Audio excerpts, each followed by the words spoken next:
Hey everybody, my name's Chad.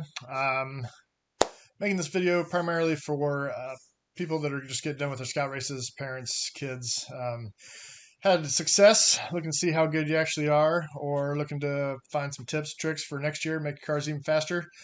Best way to do that is to build cars and run them. So if you don't have your own track, place to friend with a track, place to test your cars, then league racing might be right for you. It's a great hobby. I race under the name Stay at Home Dad Racing at the National Pinewood Derby Race League, or the NPWDRL. I also moderate and maintain their website. So that's the league I'm going to talk to you about today. Maybe you've been looking at the league already and see all these different classes available and wondering what they're all about. So we're going to try to go over some of those classes. They're rule specific and get you interested in joining leagues racing. So let's get going. Race schedule for 2022. We've already had one race, February 11th, but season is broken down into two series, the Ice Series and the Fire Series, and then a year-end Man of the Mountain World Finals race in November. So Ice Series, February 11th, already happened. Got a couple weeks left here to get the cars ready and send to St. George, Utah for the race on March 25th. If you live in St. George, somewhere in that area, you're more than welcome to go to the races live. Most people send them in, UPS, FedEx, Postal Service. Ship your cars there. Joel takes good care of them. He unboxes them, races them, puts them back in the boxes, and sends them back after the race. So more information on that on our website. Check it out. Third race for the Ice Series is June 3rd. There's a big break in there for the Pinewood Derby Nationals. It's going to take place late April, early May in Omaha. Same weekend as the Mid-America Council race. Big race going on there. Fire Series, second series, July 8th, August 19th, September 30th, and then our year-end Man of the Mountain World Finals, November 4th. Race format, how does league racing work? Works very similar to a lot of scout races. If there's lots of different classes. We have 13 classes that'll run every month. 11 of those are what we call our Man of the Mountain classes. Talk a little bit about them in a second. If there's less than 10 cars in a class, there'll just be a finals. That's it. Results based off four-run average, four-lane track. Run down each lane, take the average, fastest time wins. If there's more than 10 cars, there'll be a semifinals and finals. If there's 10 to 19 cars, there'll be 4 builders that move on to the finals. If there's 20 or more, there'll be 5 builders that move on to the finals. Again, who moves on is based on that 4-run average in the semifinals. Those times are cleared, and the actual race winner will be determined by that 4-run average just for the finals rounds. After each race, each month, points will be awarded based on your finishing position in each class.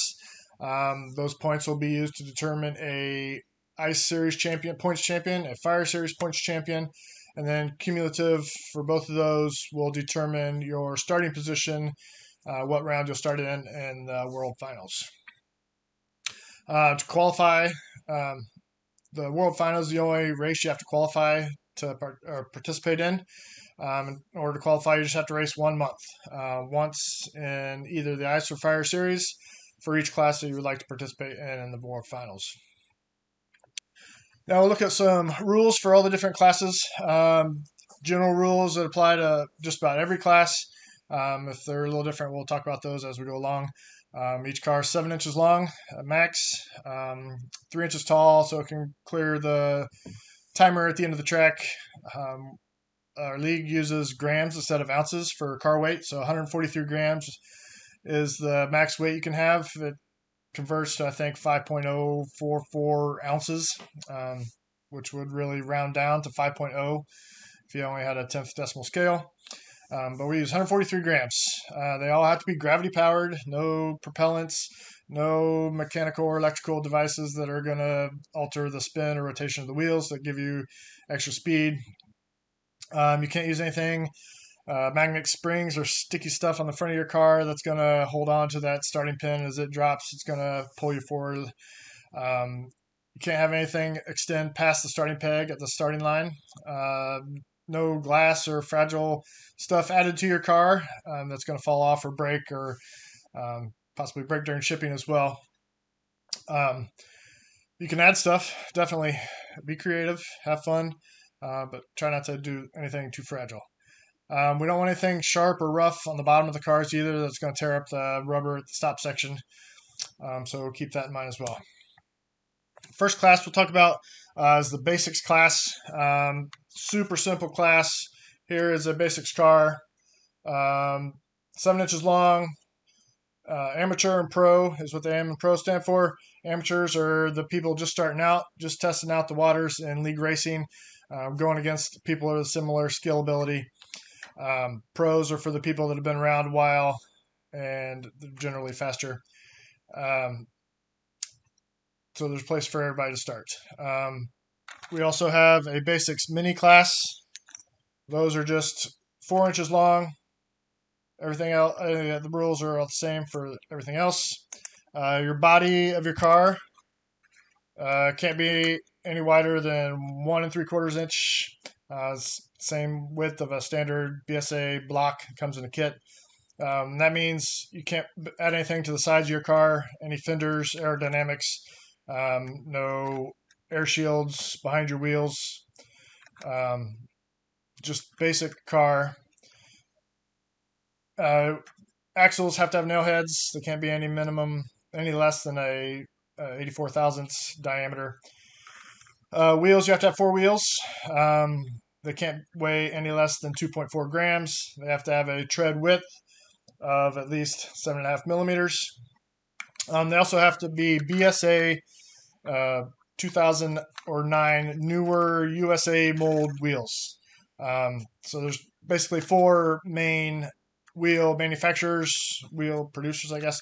BSA makes wheels, Pine Car, Awana, and Maximum Velocity. But for this class, BASX class, you have to use a newer style BSA USA wheel. Same thing for the BASX Mini.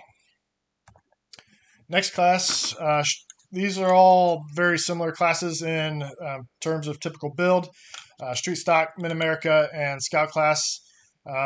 Main wheels are main difference is in the wheels, and we'll talk about that. Basic Street Stock class car. This rules allow you to have a max width of 2 3/4 inches, so you can add stuff to the side of your car. Most cases, people add fenders, front and back of the wheels, give you some extra aerodynamic advantages. Air shields are allowed to keep air basically from going inside the wheel. Still need the 84 thousandths minimum diameter nail head axles. Still have to have 4 wheels. Still have to have 7.5 millimeter tread width, wide wheels. Differences in the wheels. Street Stock class, minimum weight for a wheel is 2.0 grams. Mid-America class is there's no weight limit on those. You can cut those down as thin as or as light as you want, but they still have to have the 7.5 millimeter tread width. And they also have to be BSA wheels. If you want to race at Mid-America, they're late April, early May, you have to follow those rules. BSA only wheels. Scout class, this is a non-man of the mountain class. There's no weight limit on your wheels. You can use any of the manufacturer's wheels listed below, so they're all good. Instead of the tread width, it has overall wheel width, which includes the letters and roundness on the edge of the wheel, and that's 360 thousandths of an inch wide for the wheel. Scout class, another difference in that lubrication has to be graphite. All the other classes we talk about, you can use graphite or oil, either one, but Scout class must use graphite for lubrication. Next, we have Street Pro. I don't have a Street Pro car example to show you. Very similar to Street Stock. Differences is, I guess the similarity is still 2 3/4 inches wide. You can have aerodynamics, 84 thousandths axles, but they don't have to have a head on them. Wheels, you only need 3 wheels for Street Pro. So a lot of people cut off their lifted front wheel, add a guide pin so it doesn't go crazy, stays on the track. This year, wheels, you can use anything for wheel. You can cut your own wheels, use any material you want. But starting in 2023, you must use one of the 4 main Pinewood Derby wheel manufacturers shown there at the bottom. Pinewood, or BSA, Pinecar, Alana, or Maximum Velocity. Next, we'll get into what we call our razor wheel classes. First one is Eliminator. Same width. You can go wide if you want. Razor wheels, if you can see, we'll get it here. Super thin. There's no requirements on width of wheel. Axles have to be at least 80 thousandths diameter minimum. Same thing goes there. Unlimited is you can use any axle you want. It doesn't have to have a nail head. Any diameter. This is first class where bearings are allowed. If you can, it's not going to let me focus. Bearings can be mounted on the wheel, between the wheel and the axle, to make that run super smooth. Both these classes, you only need 3 wheels, and they have to be a maximum, can't exceed 31 millimeters in diameter for those 2 classes. Next is BASX Bearing. Goes back to the same bodies, dimensions, rules for the other BASX class. Only 1 3/4 inch width. No aerodynamics, no fenders, anything like that. But again, bearings are allowed on these cars. Any axle you want. You have to have 4 wheels. Just have to have the wide tread width for the BASX style. They have to be cut from a newer BSA wheel. Weight limits has to be at least 1.5 grams without the bearings in it for your wheels. Again, BSA only wheels. Next is Spec Truck. You must start out with a Derby Evolution speed truck body. I'll post a link to those in the description of this video. Can't really do anything to the body. You can't add any fenders. The only thing you can add would be something to cover where you put your weight in the back of the truck. You can give it a light sanding. You can paint it. If you want to recess your front steer wheel, your dominant wheel, into the car to help you center the back on the track. Some people do that. That is allowed, but only that and light sanding. No other weight reductions allowed to the car. You also must use a maximum velocity speed axles. There's both zinc and nickel plated axles. Either one is good. You have to have 4 wheels. Wheel weight limit is 1.5 grams minimum. 7.5 millimeter tread width. Yes, those have to be maximum velocity wheels, axles only. Street rod and street rod brackets is another class where I don't have a car example to show you.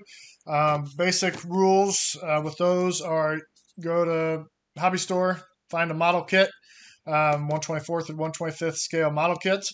That's your starting point. You got your body of your car. Can't be altered anyway. It can't be extended, widened, anything. You can't modify the wheelbase of the car. So the wheelbase of your race car is going to be based off the wheelbase of your kit car. All exterior parts must be used. Bumper, lights, hood, windshield, tops, rear lights, and stuff like that. You don't need the rear view mirrors or windshield wipers, but everything else you should use. You can't have any convertibles or open wheel race cars. Most people either use or modify like the base plate for their car to build a frame or a chassis that the top mounts on, and that's the chassis is where you mount your weights and your wheels. You get a little bit extra weight with this class, or with these classes, 170 grams, which is about 6 ounces.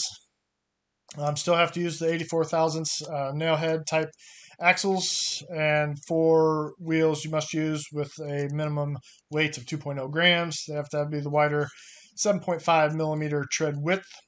Wheels can be from any of the 4 manufacturers: BSA, Pinecar, Iwana, Maximum Velocity.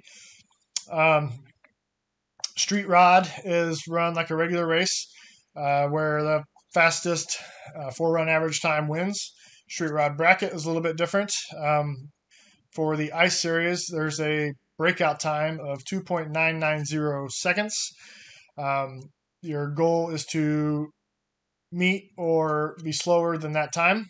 So 2.991 would be better than 2.989.